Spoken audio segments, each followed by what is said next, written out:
Hello नमस्कार दोस्तों, स्वागत है आपका आज के मुख्य समाचारों में। यहाँ आपको देखने को मिलेगी सुबह से शाम तक की ताज़ा खबरें ब्रेकिंग न्यूज़ अपडेट के रूप में। तो दोस्तों, उससे पहले आपसे एक छोटी सी रिक्वेस्ट है, अगर आपने हमारे यूट्यूब चैनल को सब्सक्राइब नहीं किया है तो सब्सक्राइब जरूर कीजिएगा। तो चलो दोस्तों, शुरू करते हैं आज के पहले मुख्य समाचार। 7 दिन में चुन लिया जाएगा श्रीलंका का नया राष्ट्रपति, राजपक्षे के इस्तीफा देने के बाद बोले स्पीकर। तो दोस्तों, श्रीलंका में जारी संकट के बीच वहां के संसदीय अध्यक्ष ने शुक्रवार को कहा है कि एक सप्ताह के भीतर नया राष्ट्रपति चुन लिया जाएगा। तो दोस्तों, गोटबाया राजपक्षे का राष्ट्रपति पद से इस्तीफा मंजूर कर लिया गया है। गोटबाया राजपक्षे देश छोड़कर भाग गए हैं। तो दोस्तों, स्पीकर महिंदायापा अभयवर्धन ने कहा है कि गोटबाया ने कानूनी रूप से गुरुवार को इस्तीफा दे दिया है। राजपक्षे ने सिंगापुर से स्पीकर को जानकारी दी थी कि वह राष्ट्रपति का पद छोड़ रहे हैं। तो दोस्तों, बता दें कि गंभीर आर्थिक संकट से गुजर रहे श्रीलंका में लोगों ने बड़े स्तर पर विरोध प्रदर्शन कर रहे हैं। इसी बीच राष्ट्रपति देश छोड़कर भाग गए हैं। प्रदर्शनकारियों ने राष्ट्रपति भवन पर कब्जा भी कर लिया है। तो दोस्तों, जानकारी के लिए आपको बता दें कि दिवालिया हो चुके देश की अर्थव्यवस्था को ना संभाल पाने के कारण और अपने परिवार के खिलाफ बढ़ते जन आक्रोश के बीच देश छोड़कर चले जाने के बाद राजपक्षे ने इस्तीफा दिया है। इसी के साथ दोस्तों, चलते हैं आज के अगले मुख्य समाचार की ओर। द्रौपदी मुर्मू का राष्ट्रपति बनना तय, विपक्षी एकता हुई तार-तार, जीएमएम के बाद राज्य भर का भी समर्थन।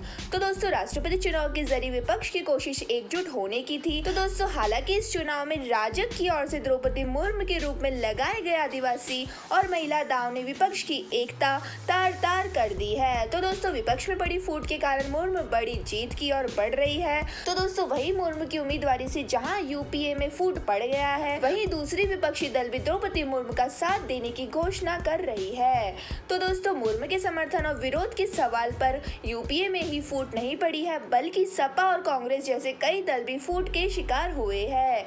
तो दोस्तों, खासतौर पर विपक्षी उम्मीदवार के तौर पर यशवंत सिन्हा के नाम का प्रस्ताव रखने वाली टीएमसी भी उधापोह की स्थिति में है। वहीं दोस्तों, द्रौपदी मुर्मू के समर्थन के सवाल पर कांग्रेस सपा में फूट पड़ गई तो शिवसेना के अधिकांश सांसदों ने उद्धव को मुर्मू का साथ देने की सलाह दी है। तो दोस्तों, संसदीय दल में फूट रोकने की कोशिश में जुटे उद्धव मुर्मू का समर्थन करने के लिए तैयार हो गए हैं। वहीं कांग्रेस के झारखंड के कुछ विधायकों ने मुर्मू का समर्थन करने की घोषणा की है। तो दोस्तों, जबकि सपा के शिवपाल यादव और सोलेश यादव, भारतीय समाज पार्टी के ओम प्रकाश राजभर ने भी मुर्मू का समर्थन करने की घोषणा की है। इसी के साथ दोस्तों, चलते हैं आज के अगले मुख्य समाचार की ओर। सोनिया गांधी और मुलायम सिंह यादव के गढ़ में सेंध की तैयारी, 2024 में 14 सीटों पर भाजपा की नजरें। तो दोस्तों, एक और जहां दूसरे दल गठबंधन या आंतरिक मुद्दों से जूझ रहे हैं, दोस्तों वही भारतीय जनता पार्टी 2024 लोकसभा चुनाव का प्लान मजबूत करती दिख रही है। तो दोस्तों, पार्टी की नजरें 2019 चुनाव के दौरान हारी हुई 14 सीटों पर है। इतना ही नहीं, पार्टी ने मुलायम सिंह यादव और सोनिया गांधी जैसे बड़े नेताओं के गढ़ में सेंध लगाने की योजना भी बनाई है। तो दोस्तों, आपको बता दें कि पहले हारी हुई 14 सीटों पर कमल खिलाने का काम पार्टी के वरिष्ठ नेताओं को सौंपा गया था, जबकि 2019 में भाजपा ने उत्तर प्रदेश में 62 सीटों पर जीत दर्ज की थी। तो दोस्तों, जबकि एनडीए में शामिल सहयोगी अपना दल को खाते में 2 सीटें आई थी। इसके बाद बहुजन समाज पार्टी ने 10, समाजवादी पार्टी ने 5 और कांग्रेस ने महज 1 रायबरेली सीट जीतने में सफलता हासिल की थी। तो दोस्तों, हालांकि रामपुर और आजमगढ़ जीतने के बाद भाजपा की जीत का आंकड़ा भी बढ़ गया है। तो दोस्तों, भारतीय जनता पार्टी ने 4 केंद्रीय नेताओं को 14 सीटों में 3 दिन तक रुकने के लिए कहा है और रिपोर्ट के अनुसार पार्टी ने सोनिया और मुलायम के गढ़ पर कब्जा करने के लिए भी अलग रणनीति बनाई है। इसी के साथ दोस्तों, चलते हैं आज के अगले मुख्य समाचार की ओर। महाराष्ट्र में अब तक 99 लोगों की मौत, गुजरात के 8 जिलों में रेड अलर्ट, मुंबई की ओर जाने वाला एनएच बंद। तो दोस्तों, देश के कई हिस्सों में लगातार हो रही बारिश से जिंदगी अस्त व्यस्त हो गई है। वहीं गुजरात के कई इलाके भीषण बाढ़ की चपेट में है। तो दोस्तों, यहाँ के 8 जिलों में बारिश का रेड अलर्ट जारी किया गया है और महाराष्ट्र में बारिश के कारण नदियां उफान पर है। तो दोस्तों, महाराष्ट्र के पालघर, पुणे व सतना में ऑरेंज अलर्ट जारी किया गया है। इसके अलावा मौसम विभाग ने मुंबई, ठाणे, रायगढ़, रत्नागिरी, सिंधुदुर्ग, नासिक, कोल्हापुर, अकोला, अमरावती, भंडारा, गोंदिया, नागपुर और यवतमाल में आज येलो अलर्ट जारी किया है। तो दोस्तों, इसी के साथ ही महाराष्ट्र में भारी बारिश के कारण देर रात तक 4 लोगों की मौत हो गई है। तो दोस्तों राज्य आपदा प्रबंधन के मुताबिक बाढ़ और बारिश के कारण यहाँ अब तक कुल 99 लोगों की मौत दर्ज की गई है। दोस्तों लोगों को सुरक्षित निकालने के लिए एनडीआरएफ की कुल 14 टीमें और 6 एसडीआरएफ को तैनात किया गया है। अब तक 7,963 लोग सुरक्षित स्थान पर पहुँचाए गए हैं। इसी के साथ दोस्तों चलते हैं आज के अगले मुख्य समाचार की ओर। समुद्र में भारतीय परिवार के 3 लोग डूबे। ओमान बीच में बेटे बेटी को डूबता देख पिता ने लगाई छलांग, तीनों अब तक लापता। तो दोस्तों समुद्र की लहरों से खिलवाड़ करना कितना भारी पड़ सकता है, इसका एक उदाहरण ओमान के एक बीच पर देखने को मिला है। तो दोस्तों पानी में मस्ती कर रहे एक ही परिवार के 3 लोगों को समुद्र की तेज लहरें बहा ले गई। तो दोस्तों इस हादसे में महाराष्ट्र के सांगली के रहने वाले शशिकांत महमाने और उनकी 9 साल की बेटी श्रुति और 6 साल का बेटा श्रेयस समुद्र में डूब गए। दोनों बच्चे पानी में खेल रहे थे, तभी आई तेज लहरें उन्हें बहा ले गई। तो दोस्तों दोनों बच्चों को बचाने के लिए शशिकांत भी पानी में डूब गए। तो दोस्तों समुद्र की तेज लहरें वहां मौजूद लोगों को अपने साथ बहा कर ले जा रही है। घटना के वक्त तक परिवार के लोगों की शिनाख्त नहीं हो पाई थी। तो दोस्तों लेकिन पुलिस ने जांच के दौरान बताया है कि ये सभी एशियाई महाद्वीप के रहने वाले हैं। इसके अलावा कुछ लोग इन्हें भारतीय फैमिली का बता रहे थे। इसी के साथ दोस्तों चलते हैं आज के अगले मुख्य समाचार की ओर। विराट कोहली आराम लेने में भी चैंपियन। पिछले 7 साल में 73 इंटरनेशनल मैच नहीं खेले। कोहली रेस्ट लेते हैं तो भारत 17% ज्यादा जीतता है। तो दोस्तों विराट कोहली का नाम सफलता का पर्यायवाची माना जाता है। बेहद कामयाब बल्लेबाज, बेहद सफल कप्तान, लेकिन अब विराट कोहली के नाम का मतलब आराम हो गया है। तो दोस्तों इंग्लैंड के खिलाफ वनडे सीरीज खत्म करने के बाद भारतीय टीम वेस्ट इंडीज जाएगी। वहां पहले 3 वनडे मैच खेले जाएंगे और फिर 5 T20 इंटरनेशनल मैचों की सीरीज होगी। तो दोस्तों वहां होने वाले वनडे मैचों में से कई अहम खिलाड़ियों को ब्रेक दिया गया है, लेकिन अक्टूबर में ऑस्ट्रेलिया में होने वाली T20 वर्ल्ड कप को ध्यान में रखते हुए सिलेक्टर्स चाहते हैं कि वे वेस्ट इंडीज में होने वाली T20 सीरीज में फुल स्ट्रेंथ भारतीय टीम में उतरे। तो दोस्तों जानकारी के लिए आपको बता दें कि विराट कोहली लंबे समय से फॉर्म में नहीं है। पिछले 3 साल से उनके बल्ले से एक भी शतक नहीं निकला है। ऐसे में वो जितना आराम लेते हैं और जितनी तेजी से नए नए टैलेंटेड खिलाड़ी सामने आ रहे हैं,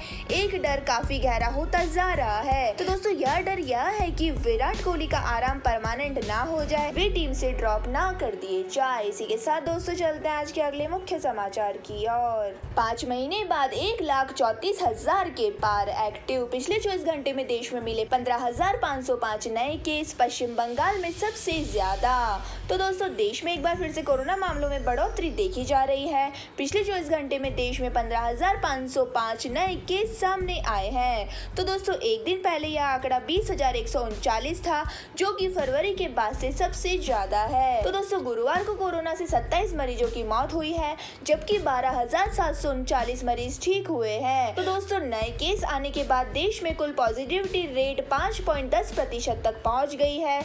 वहीं कुल एक्टिव मरीजों की संख्या भी 1,34,000 के पार हो गई है।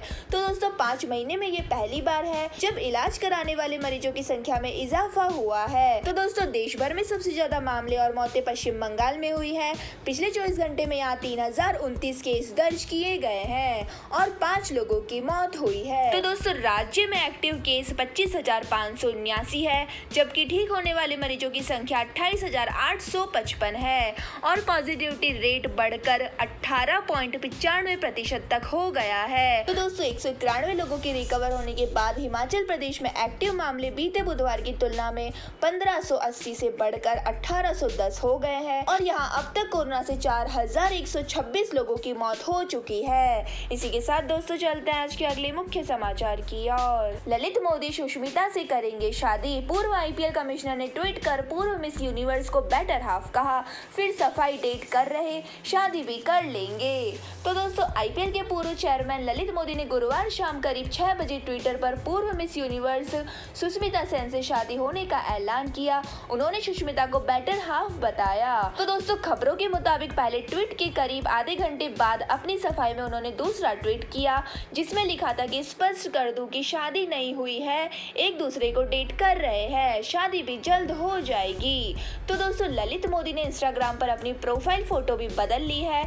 इस फोटो में सुष्मिता सेन उनके साथ है और बैकग्राउंड में समंदर दिख रहा है। तो दोस्तों इसी के साथ ही इंस्टाग्राम बायो में ललित मोदी ने लिखा है कि फाइनली नए जीवन की शुरुआत partner in crime my love Sushmita Sen के साथ। तो दोस्तों मोदी ने इसके साथ ही सुष्मिता के इंस्टा अकाउंट को भी टैग किया है। इसी के साथ दोस्तों आपको बता दें कि अब ललित मोदी और सुष्मिता सेन एक दूसरे को डेट कर रहे हैं और वह जल्द ही शादी करने वाले हैं। इसी के साथ दोस्तों चलते हैं आज के अगले मुख्य समाचार की ओर। सेंसेक्स 300 अंक चढ़ा, निफ्टी 16,000 के पार, भारतीय एयरटेल और एसबीआई टॉप गेनर्स। तो दोस्तों मिले जुले ग्लोबल संकेतों के बीच घरेलू शेयर बाजार में खरीदारी देखने को मिल रही है। आज के कारोबार में सेंसेक्स और निफ्टी दोनों इंडेक्स में तेजी नजर आ रही है। तो दोस्तों सेंसेक्स 300 अंक से ज्यादा मजबूत हुआ है, जबकि निफ्टी भी 16,000 के पार निकल गया है। तो दोस्तों आज के बाजार में चौतरफा खरीदारी देखने को मिल रही है। तो दोस्तों आज के कारोबार में निफ्टी पर बैंक और फाइनेंशियल इंडेक्स में 0.50% से ज्यादा तेजी नजर आ रही है। वहीं आईटी और रियल्टी इंडेक्स में भी 0.50% से ज्यादा मजबूती है। तो दोस्तों फाइनेंशियल, मेटल, फार्मा सहित अन्य इंडेक्स भी बढ़त में दिख रहे हैं। तो दोस्तों फिलहाल सेंसेक्स में 316 अंकों की तेजी दिख रही है और यहाँ 53,733 के लेवल पर ट्रेड कर रहा है। लेकिन दोस्तों जबकि निफ्टी 87 अंक बढ़कर 16,025 के लेवल पर दिख रही है और आज के टॉप गेनर्स में HUL, Airtel, LT, Asian paints, Indus bank, Infosys, Titan और टेक महिंद्रा शामिल है। इसी के साथ दोस्तों चलते हैं आज के अगले मुख्य समाचार की ओर। सस्ते होंगे नेटफ्लिक्स के प्लान, एड सपोर्टेड प्लान के लिए माइक्रोसॉफ्ट बना पार्टनर। जानिए यूजर्स को कैसे मिलेगा फायदा और कब होंगे नए प्लान लॉन्च। तो दोस्तों आने वाले दिनों में लोग पॉपुलर OTT प्लेटफॉर्म नेटफ्लिक्स के शो को बेहद कम कीमत पर देख पाएंगे। इसका कारण है नेटफ्लिक्स की माइक्रोसॉफ्ट के साथ एडवर्टाइजिंग पार्टनरशिप। तो दोस्तों लगातार घटते यूजर्स बेस और पहली तिमाही के निराशाजनक प्रदर्शन ने नेटफ्लिक्स को एड वाले सब्सक्रिप्शन के लिए मजबूर किया है। तो दोस्तों नेटफ्लिक्स हमेशा से ही अपने प्लेटफॉर्म पर एड के खिलाफ रहा है, लेकिन दोस्तों अब कंपनी जो एड सपोर्टेड सब्सक्रिप्शन ला रही है वो पहले से मजबूत प्लान के अलावा होंगे। तो दोस्तों नेटफ्लिक्स के एड सपोर्टेड प्लान 2022 के आखिरी तक आ सकते हैं, लेकिन दोस्तों अभी यह स्पष्ट नहीं किया गया है कि क्या उन्हें विश्व स्तर पर रिलीज किया जाएगा या नेटफ्लिक्स उन्हें केवल चुनिंदा देशों में ही पेश करेगा। तो दोस्तों यह थे हमारे आज के मुख्य समाचार। हमारी वीडियो को ज्यादा से ज्यादा लाइक करें, शेयर करें और हमें कमेंट करके जरूर बताइए कि आपको हमारी वीडियो कैसी लगती है। धन्यवाद। जय हिंद।